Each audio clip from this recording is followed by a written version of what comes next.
Serait-ce l'œuvre d'un artiste? Eh bien, pas vraiment. Ce sont en fait les dessins d'un tueur en série qui a avoué avoir étranglé 93 femmes.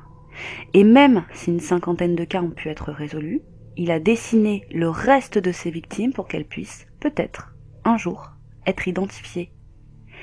Aujourd'hui, la triste histoire de Samuel Little. Tell me about Mary Ann. She's what you nowadays they call a transgender. She's a black male dressed up as a female. Okay.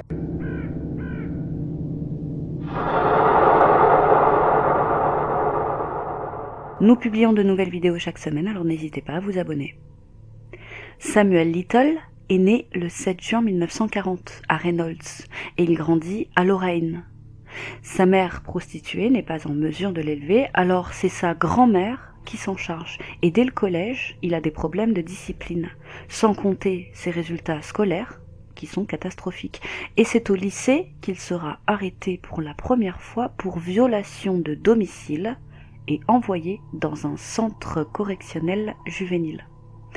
Il arrête ses études après le lycée et passe le plus clair de son temps à traîner dans la rue, à voler, et de temps en temps, il fait quelques missions journalières d'ouvrier. Et dès 1961, il est condamné à 3 ans de prison pour avoir tenté de cambrioler un magasin de meubles à Lorraine. Et il en sort en 1964. Et à partir de là, commence pour lui une vie d'itinérance entre plusieurs États faite de vols et d'autres menus larcins. Et à peine 9 ans plus tard, en 1975, il a déjà été arrêté 26 fois dans 11 États différents, à la fois pour vol, pour tentative de viol, pour voie de fait, pour fraude, agression, etc. Et il passe ses journées avec des prostituées et des souteneurs.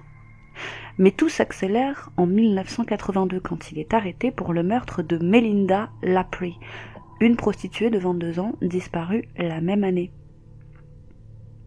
Mais problème, un grand jury doit se prononcer et à l'issue des délibérés, il n'est finalement pas condamné. Et au même moment, il est transféré en Floride parce qu'il est suspecté du meurtre de Patricia Mount, une jeune femme de 26 ans handicapée mentale dont le corps nu avait été retrouvé près de Gainesville à l'automne 82. Elle avait été battue, violée et étranglée, et des témoins affirme l'avoir vue la veille dans un bar avec Samuel Little. Et les cheveux retrouvés sur la victime sont similaires à ceux de Little. Et un scientifique déclare que les cheveux retrouvés sur la victime sont similaires à ceux de Little. Mais le même scientifique déclare aussi qu'il est également possible qu'il y ait un transfert de cheveux si 2 personnes se heurtent. Et à l'issue du procès, en janvier 1984, Little est acquitté faute de preuves suffisantes. Et une fois libéré, il déménage près de San Diego, en Californie, et il est arrêté la même année pour avoir agressé 2 prostituées. Elles avaient été kidnappées à 1 mois d'intervalle et avaient été conduites sur le même terrain vague, agressées, étranglées et laissées pour mortes. Il écopera de 2 ans et demi de prison et sera relâché en février 1987. Et à sa sortie, il part s'installer à Los Angeles. Et plus tard, en 2012, alors qu'il est hébergé dans un foyer pour sans-abri à Louisville, dans le Kentucky, il est arrêté pour possession de pipe à crack. Et son ADN est collecté, et il marche avec plusieurs vieilles affaires. Et c'est ainsi qu'il est extradé en Californie, car son ADN a été retrouvé sur Carol Elford, tuée le 13 juillet 1987, Audrey Nelson, tuée le 14 août 1989, et Guadalupe Abocada, tuée le 3 septembre 1987. Elles avaient toutes les 3 été retrouvées mortes dans les rues de Los Angeles. Elles avaient été battues, puis étranglées, et leur corps jetés aussi bien dans une ruelle, dans une benne à ordures, que dans un garage. Et il est inculpé le 7 janvier 2013 et son procès s'ouvre en septembre 2014. Et à la preuve de l'ADN, il faut ajouter plusieurs témoignages, ceux de différentes femmes qui attestent avoir été attaquées par Little à diverses périodes de sa vie, dans des circonstances similaires. Mais Little persiste, il se dit innocent, et l'un des moments forts du procès est le témoignage d'une rescapée, Pamela Kay Smith, et elle raconte son calvaire. C'était le 11 septembre 1976, Little a alors 36 ans et il fait la connaissance, à Saint-Louis, d'une jeune héroïnomane, Pamela. Et peu de temps après, il force la jeune femme à monter dans sa voiture en lui serrant le cou par derrière avec du fil électrique. Il lui attache les mains dans le dos, lui assène un ou plusieurs coups d'une violence telle qu'elle s'évanouit.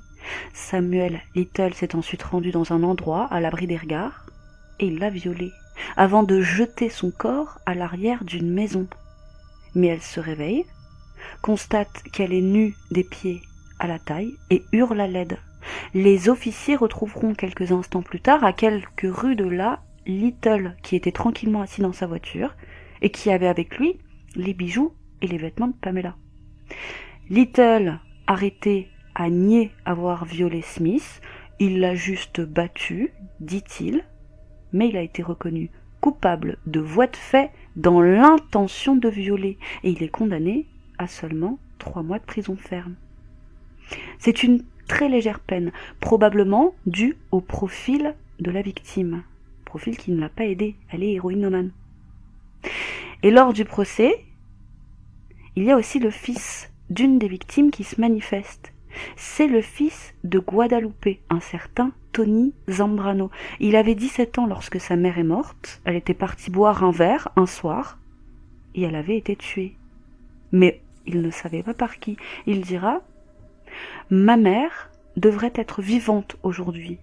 Pour toutes ces accusations à San Diego, ne prendre que 4 ans avant de conclure, je pense que cette affaire est loin d'être terminée. » Et il a raison, car même si Little est condamné le 25 septembre 2014 à 3 peines de prison à vie, sans possibilité de libération conditionnelle, ce n'est en réalité que le début de l'affaire.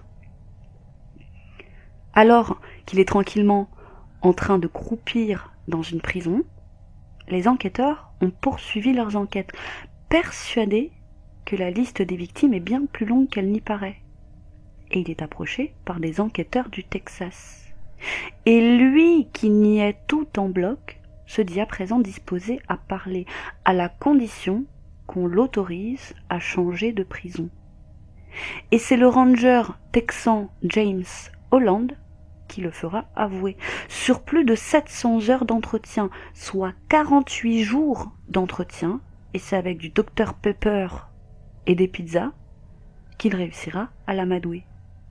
Et le 9 novembre 2018, Little avoue plusieurs autres crimes, pas moins de 90. Mais James Holland est méfiant. Il n'est pas rare qu'un tueur en série s'attribue des meurtres qui ne sont pas les siens, soit pour le prestige d'être prolifique, comme le faisait Henry Lee Lucas, ou pour plus de confort en prison. Mais plus leurs recherches avancent, et plus les enquêteurs sont en mesure de le relier à la plupart de ces meurtres.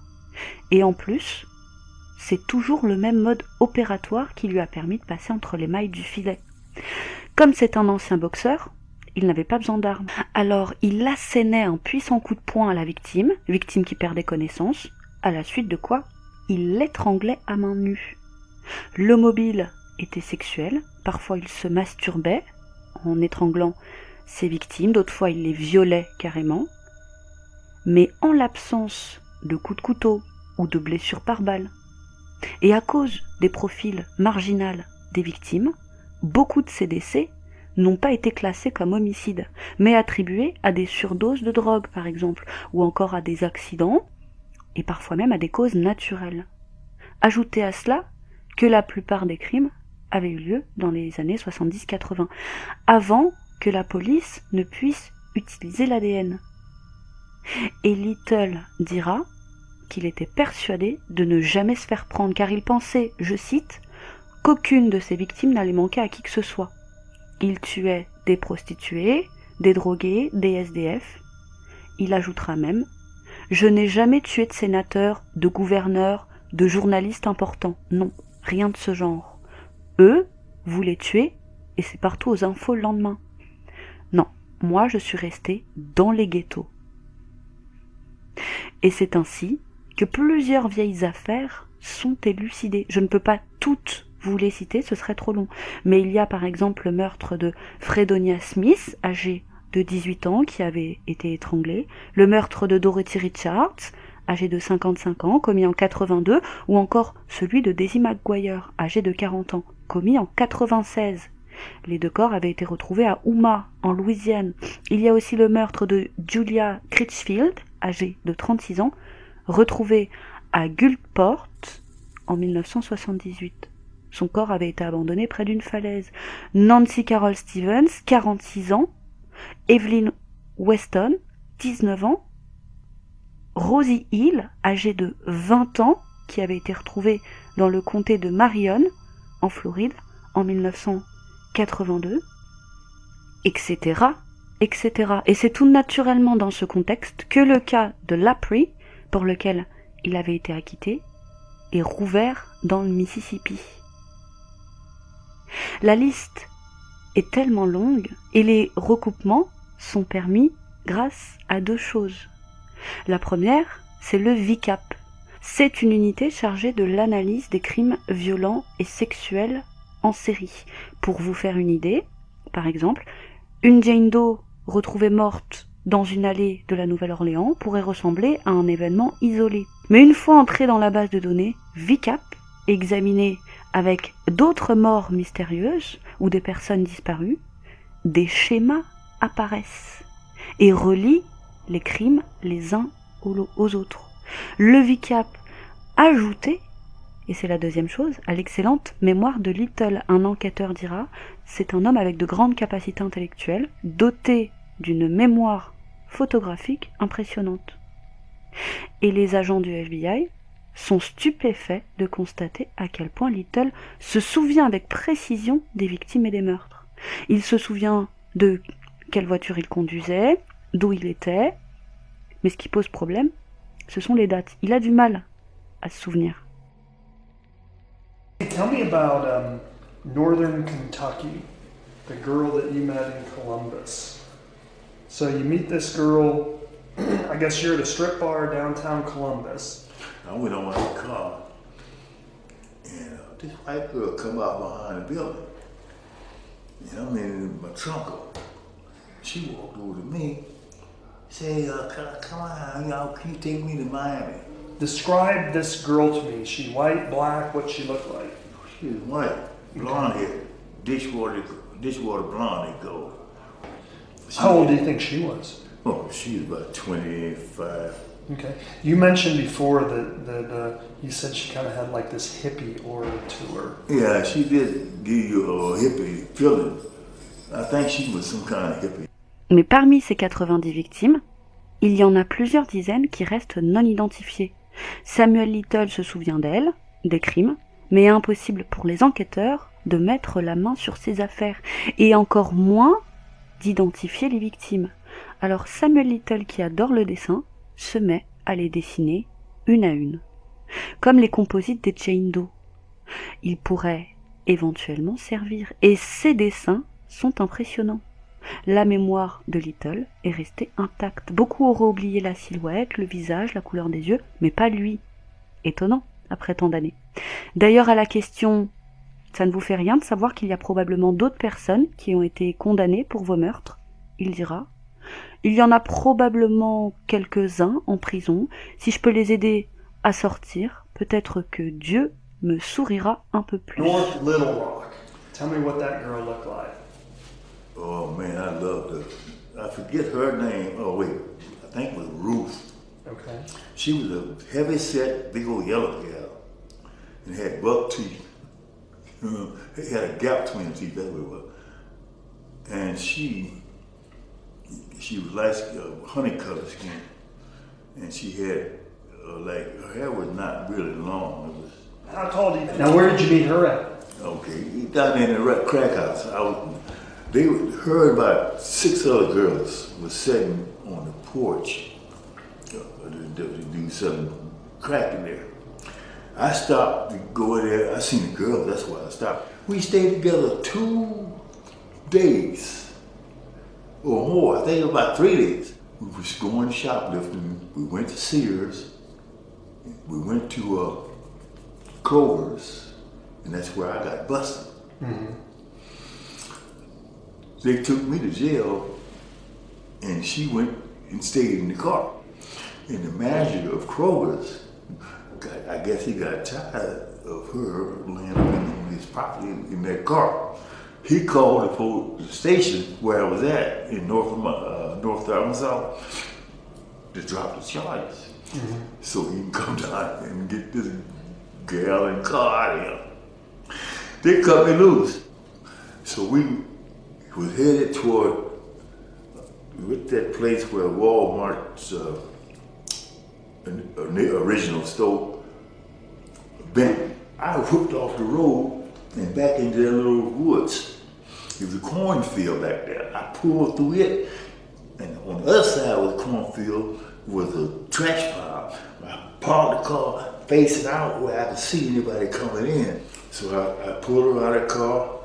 She's too big for me to carry her. So I just pulled her out of the car and laid on that trash that was lit there. Et enfin, le FBI publie une liste des meurtres non résolus et une carte de leur localisation. Elle sera publiée pour la première fois le 27 novembre 2018.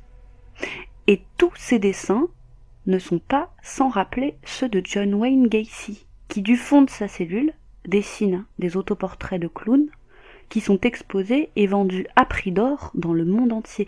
Mais rassurez-vous, les fonds sont reversés aux familles des victimes. Et voilà, vous en savez désormais un peu plus sur ce redoutable prédateur, le plus prolifique des États-Unis d'après le FBI, et ce qui explique, peut-être que vous l'avez déjà compris, qu'il a pu s'en sortir autant d'années, c'est son mode de vie. Il a adopté un mode de vie nomade dès sa sortie du lycée. Aussitôt qu'il commettait un crime ou un délit, il quittait la ville pour brouiller les pistes. Et actuellement, Little est en prison au Texas. Et vu son état de santé particulièrement préoccupant, les policiers font leur maximum pour poursuivre leurs investigations. C'est au total 93 aveux et 50 cas qui ont été corroborés. Et encore une fois, j'ai pas pu citer toutes les victimes, la liste aurait été trop longue. Mais les enquêteurs disent que chacune des victimes mérite justice. Et ils iront jusqu'au bout de chaque procédure. Reste à savoir si l'enquêteur Holland sera en mesure de tenir sa parole. Il avait promis à Little qu'il ne serait jamais condamné à mort s'il avouait. Et aujourd'hui, cette parole semble remise en question. Mais pas tout à fait, c'est le temps qui nous le dira. Et Little, lui, dira « Je suis simplement au mauvais endroit, au mauvais moment, avec des gens. Et c'est pour ça que je les ai tués. » Je vous laisse vous faire votre propre idée. Merci de nous avoir suivis. Et rendez-vous dès demain pour la semaine spéciale Halloween. Et à bientôt pour une autre triste histoire.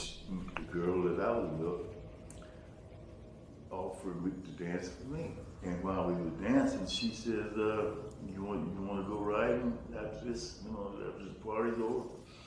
We walked outside and she looked and seen my car. And she said, ooh, that's a beautiful car too. So she had arm in arm, walking to the car, we got in, stopped at the gas station. We was on the Highway 10 and going toward Slide Hill.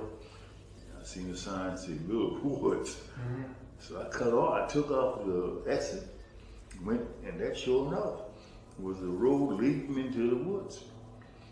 And we went in and parked. So we finally got to where we were going, and it was by a bayou, a river, a little water thing, and the big, they had a machine out there in that little river. Dredging. Dredging. Okay. I grabbed her by the legs and pulled her to the water. That's the only one that I ever killed by drowning. Describe the location where she's left. Okay, I left her with her head still there in the water, half her body in the underwater, and the thighs and legs on the bank.